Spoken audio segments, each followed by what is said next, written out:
O Senado tenta votar ainda hoje a proposta de emenda à Constituição que estabelece o voto aberto em decisões dos parlamentares. A proposta acaba com o voto secreto nas casas legislativas, federais, estaduais e municipais.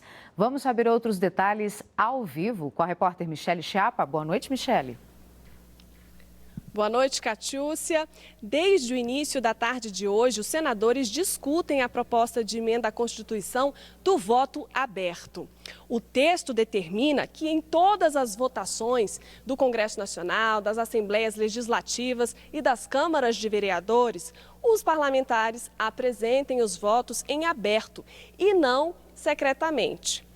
Durante a sessão de hoje, 40 senadores se inscreveram para falar no plenário. Por isso, a sessão de votação em primeiro turno demorou, mas eles conseguiram concluir a votação e aprovaram a PEC. Agora eles pretendem votar o segundo turno. Para a PEC ser aprovada, são necessários, no mínimo, 49 votos a favor da proposta nos 2 turnos de votação. Voltamos ao estúdio. Catiúcia. Obrigada, Michele. Boa noite.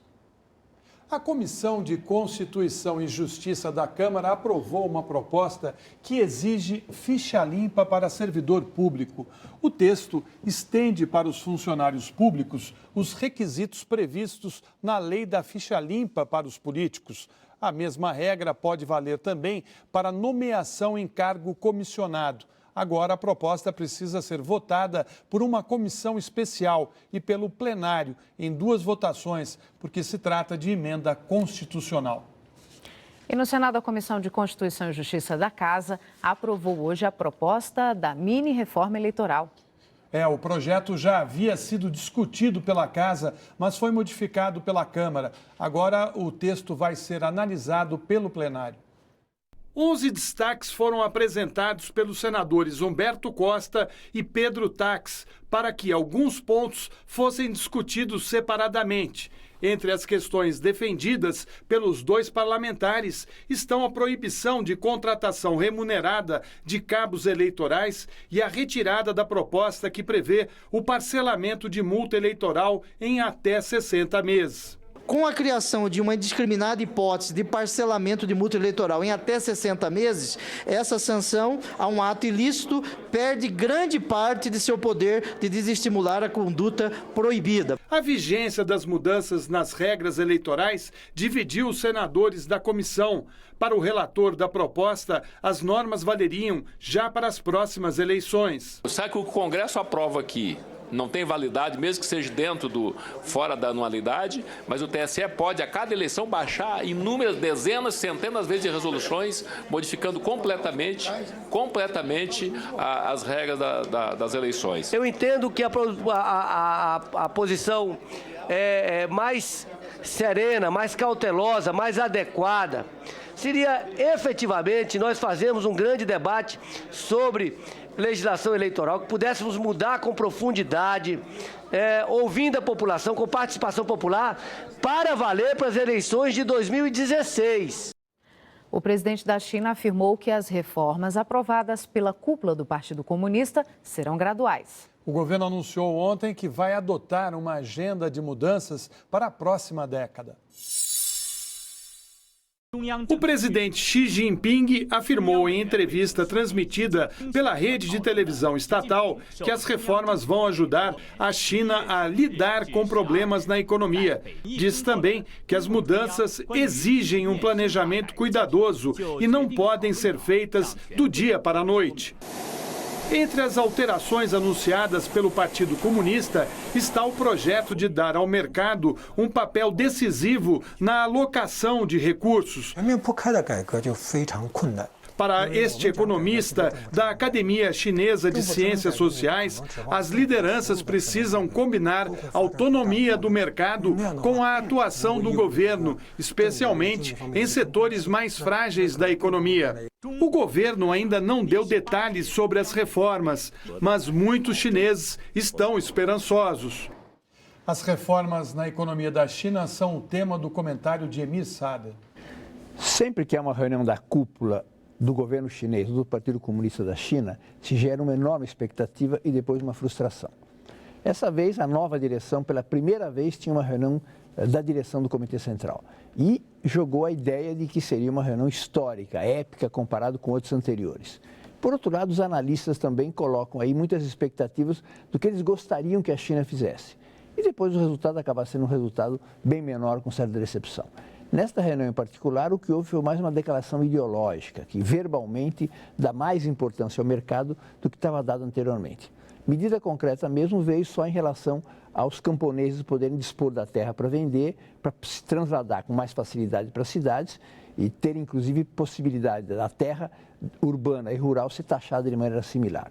É muito pouco para as expectativas levantadas.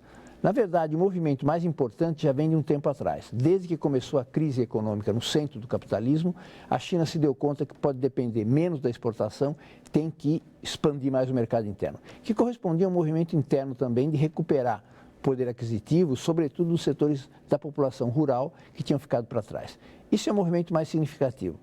A anunciada zona especial em Xangai para acordos entre bancos estatais chineses e bancos privados, não houve nenhuma efetivação real nas resoluções mencionadas até agora. Um grupo radical tentou interromper uma cerimônia na Catedral de Buenos Aires em homenagem às vítimas do Holocausto, que resultou na morte de 6 milhões de judeus na Segunda Guerra Mundial. O arcebispo de Buenos Aires, Mário Poli, queria realizar uma cerimônia interreligiosa pelos 75 anos da Noite dos Cristais Quebrados. Em novembro de 1938, nazistas destruíram sinagogas, lojas e casas de judeus na Europa, deixando um rastro de vidros estraçalhados, um ato que, para muitos, marcou o início do Holocausto. A cerimônia foi interrompida por um pequeno grupo de católicos ultraconservadores. Eles ficaram de pé e começaram a rezar aos gritos.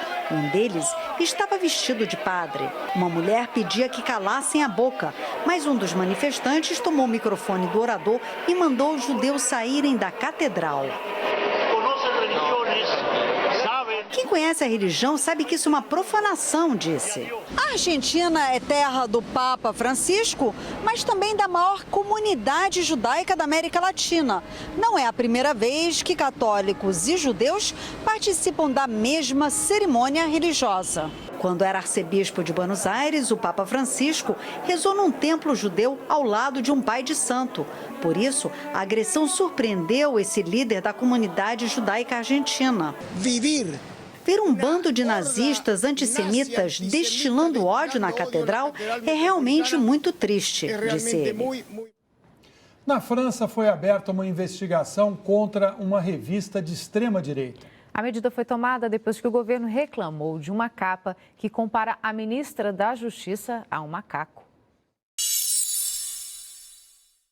A revista semanal Minuto publicou uma foto da ministra Christiane Taubira dizendo: inteligente como um macaco, Taubira consegue sua banana de volta.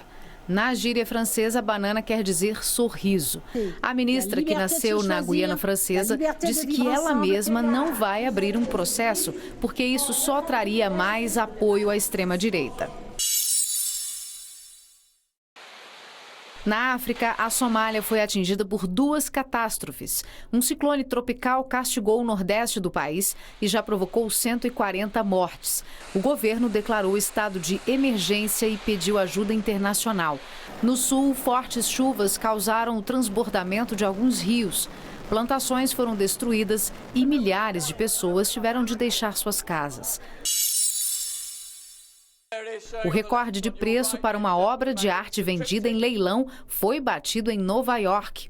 O quadro triplo, 3 estudos de Lucian Freud, do pintor britânico Francis Bacon, alcançou a marca de 142 milhões de dólares, ou cerca de 330 milhões de reais. O recorde anterior pertencia ao quadro O Grito, do pintor dinamarquês Edvard Munch, vendido por 120 milhões de dólares em maio do ano passado.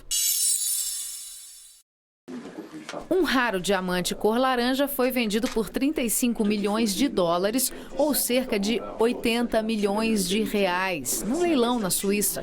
Ele tem quase 15 quilates e foi anunciado como o maior diamante laranja do mundo. E agora à noite foi leiloado na Suíça o chamado Diamante Rosa.